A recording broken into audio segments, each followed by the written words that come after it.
check 1.5? Yeah. No. Check 1.5. Absolutely All honest, right. yes. Well, hello everybody, and good evening. I would first like to ask how everyone's doing. Good? Good, everybody? Figured you all look pretty fine. Anyway, so I figured since this is my first stand-up routine for a matured audience, I should probably introduce myself. My name is Carlin Kaufman. I am bilingual in 7 different languages.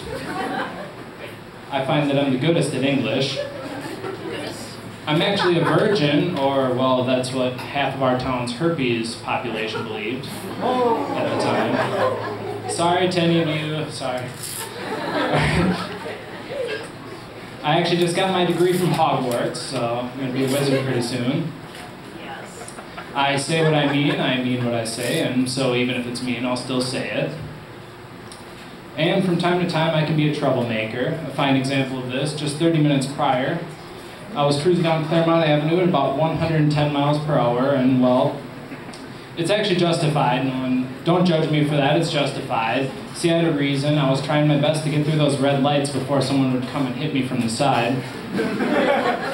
Anyway though, so cruising at 110, lo and behold, surprisingly enough, and just for the sake of this comedy routine actually, I got pulled over.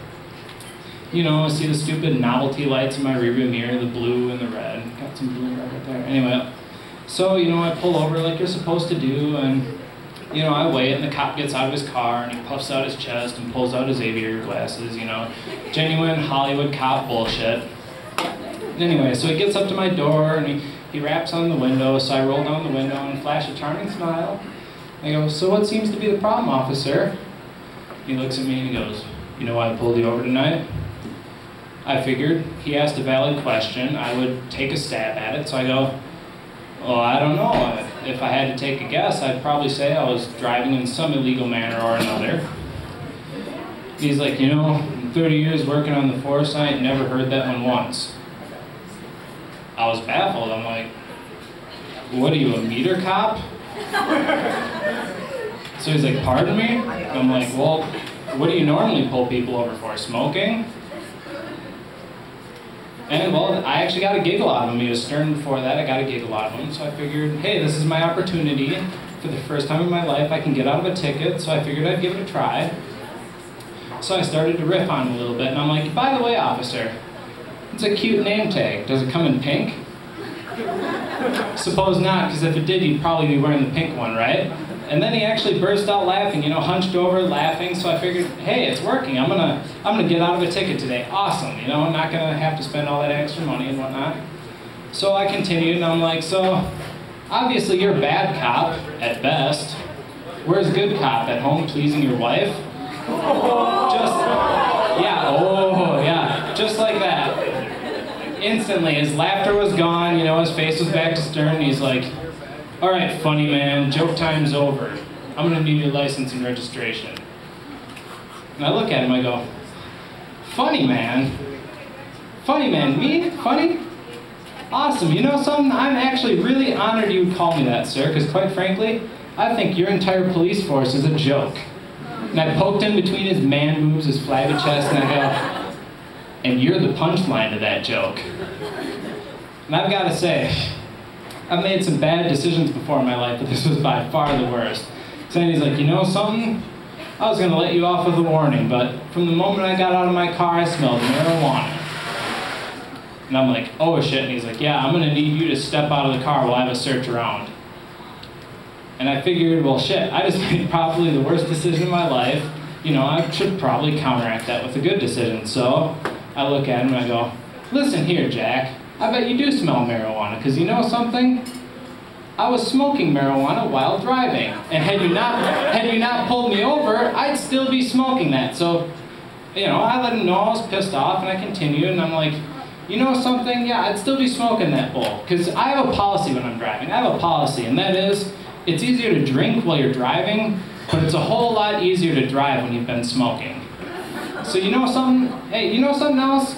My tax money paid for your gasoline, and I plan on getting my money's worth out of that gasoline." And on that note, I threw an empty vodka bottle at his feet and lit up a bowl of fine cannabis, and off I went. And well, being a police officer, he chased after me. And it was a fun time, great. You know, went all the way through downtown. There's a corridor of buildings on both sides, and I'm speeding and, you know, dodging bicyclists because they dent your car, and hitting pedestrians because, well, it's fun, you know. I either got away with it or I was going to jail anyway, right? Why not take a few people out with me? Anyway. So I'm driving and whatever, and I look in the rear view, and he's far enough behind me, so I figured, what the hell, I'll stop for a second. And I parallel park, and I've got to say, I usually suck at parallel parking. First time I've ever parallel parked perfect is in a police chase, imagine that. And so I stopped just long enough to crack a fresh beer and load a new bowl of cannabis, and off I went again. He was right behind me, and I skid around the corner, and then he skids after me, but he flips over. I figure, hell, I'm a better driver than he is, ha! So I'm looking in the rear view and laughing, and well, I figured I'd, get some pizza, lay low for a while. I need to find a place to, regain my senses, and I also need an alibi. I mean, if I go to court, they're going to be asking, oh, where were you on that fine evening? Well, I was at Sammy's Pizza, and I've got a room full of people who can vouch for me now. Hey, look at that. Figured it was open mic. What better way to get an alibi than to come here, stand in front of a room full of people, and say a little bit. And well, normally when I'm doing comedy, or if I had done comedy, I would, I've got little bits and snippets typed up at my house. Unfortunately, given short notice, coming here after a police chase, I do not have any of that written up, so I'm kind of winging it up here. I'm going to need everyone to just bear with me, maybe stop by the bar, get a few more drinks. It'll make my job a hell of a lot easier, please, please. And I'm sure they'll be happy with me for, sending some people over to the bar, but anyway. And normally I probably wouldn't even be doing stand-up comedy. I'd be doing something musical, because stand-up comedy is back burner for me. I'm a multi-hobbyist, it's back burner for me. Normally I'd be doing something musical. I'm a drummer and a DJ, but mostly a drummer. And well, normally I'd be up here with a band and whatever, and I almost wish I had done that, because quite frankly, it's easier, As a comedian, you're up here alone, and no matter what goes on, you can be telling a joke. Some comedians, they're telling a joke, they're trying to sell it. They got their cadence, and they got their silly voices, and then they deliver the punchline. And no one laughs, just like that. And you see, that's the most awkward moment a person will face in their life, right there. And I gotta thank all of you for that. No, I'm kidding, but it's a joke, I'm a comedian. Anyway, with a band, you've got other people who say you miss a note, or you sing out of key, or you sing something wrong. You got 3 or 4 people that are able to keep the flow going, whatever. Up here, you're all alone. Also, as a musician, one thing you get that you don't get as a comedian is you get the fat guy, the fat drunk. He's got the sweat-stained wife beater and the beer gut and the bandana. He spends the whole show going, hey, play Freebird! Play Freebird! Hey, no, not Freebird! Play Sweet Child of Mine! Whoa! Sweet Child of Mine! As a comedian, never will you face someone like that. You never get someone, hey, tell that Jerry Seinfeld joke! Oh, no, I want some Robin Williams. No, I've got an idea. Ask us how the chicken crossed the road. Yeah, do that. No one ever does that. If someone, it's not like playing a cover as a musician. If someone knows the punchline of a joke, they'll probably scream it out and ruin your bit. You don't get that as a comedian. But I probably shouldn't be hating on drunk people, because you see, I sort of have a drinking problem myself. I must confess.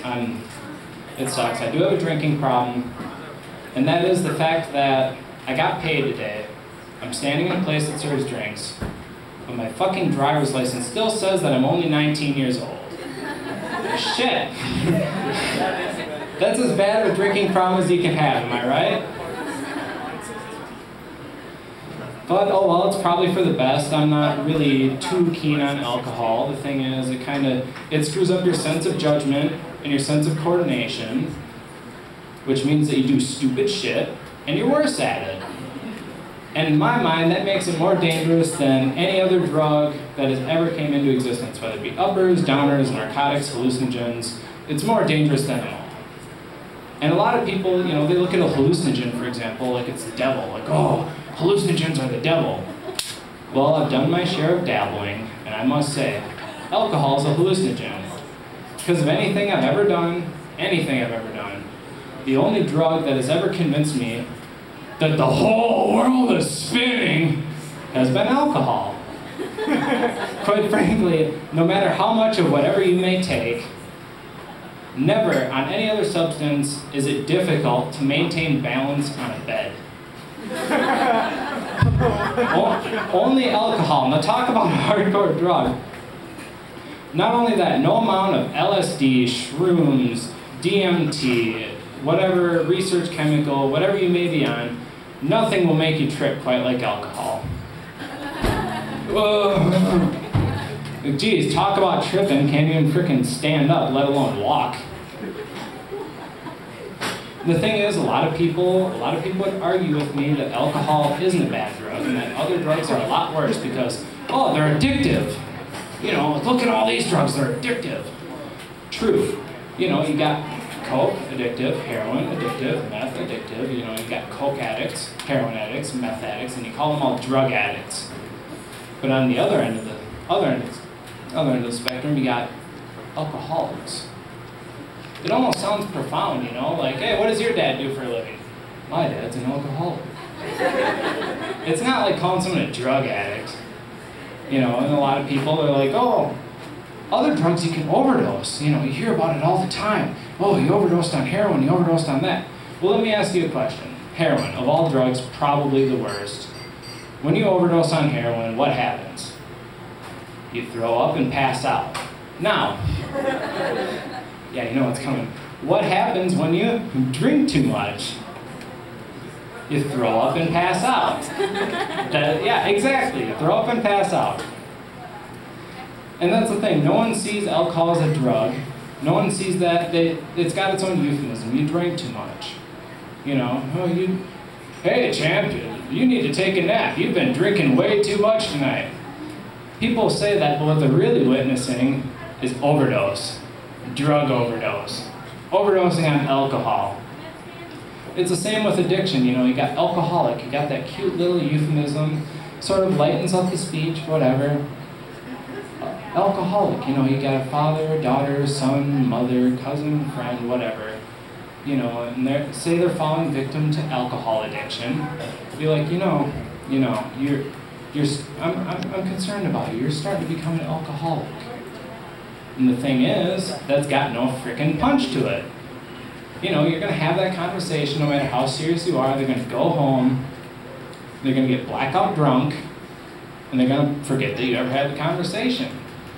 So my advice to anyone who knows any people who are heavy consumers of alcohol, you know, man up, grow a pair, and be blunt. Call them by name. Alcohol addict. You're becoming an alcohol addict, you drug-addicted son of a bitch. Maybe then, only maybe then, will they actually consider what you're saying, realize the dirty human being that they are, and actually make change. I realize, no offense to anyone in this room, I'm sure we've got a few alcoholics with us tonight, seeing as how I am performing in a bar. This is the place where you junkies hang out, am I correct? You know, you come, you get your drinks, and you drive home, and sorry to hear that, but you do. And, I don't want any, empty alcohol bottles thrown at me, so I don't mean any offense to any alcohol addicts I may have here in the audience, And, on that note, I would just like to say, have a few more drinks, enjoy the next performers, but cheers. Everyone cheers. Cheers? Yeah. All right, I'll drink to that, Unfortunately for me, it's going to be water on the rocks, but shit, I'll make the best of it, I'd probably rather stay sober anyway. Because quite frankly, Eau Claire has one road system, and it's the same road system that we're all going to be driving home on. And again, quite frankly, I feel it's best if I'm sober so that I'm ready and able to swerve out of your way while you're swerving into my lane later. And on that note, I would just like to say, thank you everybody, you've been great.